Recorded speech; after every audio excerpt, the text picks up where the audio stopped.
ये उन दिनों की बात है जब हम लोग प्रिपरेशन कर रहे थे और मैं केमिस्ट्री वाले सब्जेक्ट में अपना जो इंटरेस्ट है वो धीरे धीरे लूज करता जा रहा था। मतलब केमिस्ट्री मतलब एक तरीके से अपने मन के हिसाब से मैंने मतलब छोड़ ही दी थी, ठीक है, कि हाँ भाई मैं अब केमिस्ट्री नहीं पढ़ूंगा। 12th के मिड की बात है, 11th में केमिस्ट्री थोड़ी गड़बड़ चली और 12th की शुरुआत से ही मैं केमिस्ट्री को इग्नोर करता हुआ चल रहा था। 12th के मिड में मतलब वो टाइम आ चुका था कि जब मैं अब केमिस्ट्री क्विट करने ही वाला था, 1 या 2 लेक्चर के बाद में। क्विट मतलब कि वहां पर फिर उसकी क्लासेस बंद कर देंगे अटेंड करनी। इतने में क्या हुआ, एक दिन की बात, और हमारे जो केमिस्ट्री वाले सर थे ऑर्गेनिक के, तो उनका एक रूल हमेशा फिक्स था, दैट इज कि जब आप क्लास में आओ तो आप होमवर्क जरूर करके आओ, और डेली बेसिस का जो होमवर्क होता था दैट इज डीपीपी। ठीक है, जैसे मान लो आज आपको जो पढ़ाया उसकी आपको डीपीपी मिलेगी प्रिंटेड, जाते वक्त घर लेके जाइए। आते वक्त जब आप कल वापस आओगे या नेक्स्ट लेक्चर में जब भी आओगे तो वो डीपीपी आपके पास होनी चाहिए और उसका सॉल्यूशन आपने किया हुआ होना चाहिए। मतलब आप ट्राई करो सारे क्वेश्चंस, ठीक है, आप सारे क्वेश्चंस क्या करोगे, ट्राई करोगे, ठीक है जी। तो वही हुआ, पहले दिन डीपीपी मिली, हम उठा के घर ले गए।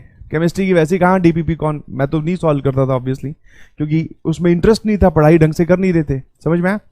तो अगले दिन मैं आया और मैं क्या हुआ, वो केमिस्ट्री की डीपीपी घर भूल गया, ठीक है, मेरे को वो याद नहीं रही। बट हाँ उसके बाद में फिजिक्स की क्लास थी, तो फिजिक्स की डीपीपी मैं लेके आया था बिकॉज उसका काम अपना कंप्लीट था। तो वहां पर क्या है, ऐसे बहुत सारे बच्चे बैठते, तो मैं पीछे जाके कहीं बैठा। अब वो जो सर थे ना वो बड़े खतरनाक टाइप के थे, वो पहचान लेते थे फेस एक्सप्रेशन से या कहीं से भी। फेस एक्सप्रेशन तो बोलना बहुत गलत हो जाएगा बिकॉज 300 लोग बैठे, पिछले वाले का तो फेस भी ढंग से नहीं दिखता, पर वो फिर भी पहचान लेते थे कि कौन काम करके आया है कौन नहीं करके आया।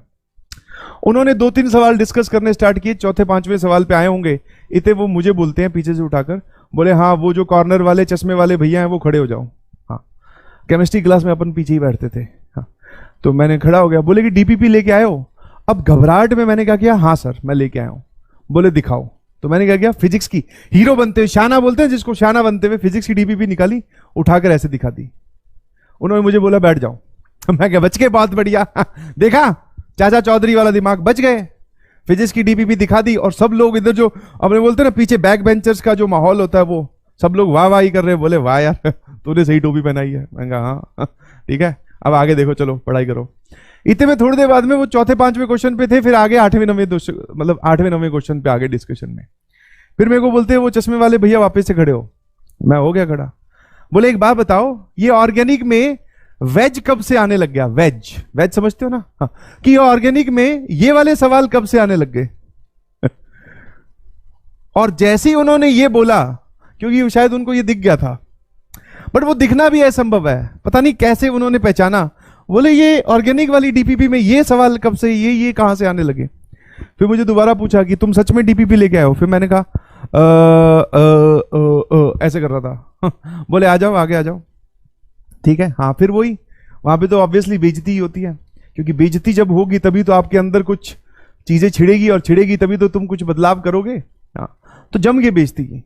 हाँ, बोलेगी ये देख लो टीचर को बेवकूफ बना रहे हैं, अपने आप को हीरो समझते हैं, आता जाता इनको कुछ है नहीं। फिर उन्होंने मुझे एक टास्क दिया, बोले कि अगले आने वाले दिनों में ना बाकी किसी की डीपीपी चेक करूं ना करूं, तेरी जरूर चेक करूंगा। मैंने कहा अब फंस गए, ठीक है, अब फंस गए, बिकॉज आप एब्सेंट हो नहीं सकते, बिकॉज टीचर की सीधी रडार में आप हो, ठीक है। और ये बोल रहे हैं कि मैं ही चेक करूंगा, और ये तो वैसे ही बहुत स्ट्रिक्ट है, ठीक है। तो मैं समझ गया भैया। मैं कहा अब कुछ नहीं होगा, अब या तो मैं केमिस्ट्री सीख जाऊंगा या फिर यहां से मैं घर चला जाऊंगा। तो बस वही हुआ। उनके जो डर की वजह से मैंने केमिस्ट्री का जो ऑर्गेनिक वाला पोर्शन था, ठीक है, उस ऑर्गेनिक वाले पोर्शन में पढ़ाई करनी स्टार्ट की, दोस्तों से पूछकर कि भैया ये, क्योंकि उसमें ऐसा भी होता था कि 10 सवाल है डीपीपी में, आप चलो कहीं से देखकर टिक लगाकर सॉल्यूशन ले गए। वो ऐसे भी करते थे, बेटा इसका एक्सप्लेनेशन दो कि ये जवाब यही क्यों आएगा। तो भैया समझ के जाना पड़ता था घर से, दोस्तों से। तो उस इंसिडेंट से हुआ क्या कि मेरी जो केमिस्ट्री है जो कि बहुत बर्बाद चल रही थी, वो वापस ट्रैक में आ गई थी। समझ में आया? हाँ, थोड़ी सी बेइज्जती हुई, थोड़ा उन्होंने डांटा, मतलब और भी बहुत सारी बातें बोलेगी, तुम फिजिक्स मैथ्स पढ़ रहे हो, केमिस्ट्री पढ़ने में तुम्हारे क्या जा रहा है, अगर केमिस्ट्री पढ़ लोगे तो रैंक आ जाएगी। बहुत सारी बातें उन्होंने बोली, जिसमें से मेरे में एक पॉजिटिव चेंज आया कि भैया आप पढ़ना पड़ेगा, बिकॉज मेरा काम चेक होगा। नाउ यहां पर मैं आप सभी लोगों का काम तो चेक नहीं कर सकता हूं, मैं आप सभी लोगों का काम तो चेक नहीं कर सकता हूं, बट हाँ इतनी सी एक चीज बोल सकता हूं कि भैया अगर आप किसी सब्जेक्ट को छोड़ रहे हो, आपको पता चल जाएगा अपने आप की वो कौन सा सब्जेक्ट है, या फिजिक्स या केमिस्ट्री या मैथ्स, ठीक है, कि इससे हम दूरी बना रहे हैं, तो समझ जाइएगा कि आपको उसी सब्जेक्ट के लिए उसी चैप्टर में ज्यादा मेहनत करनी है।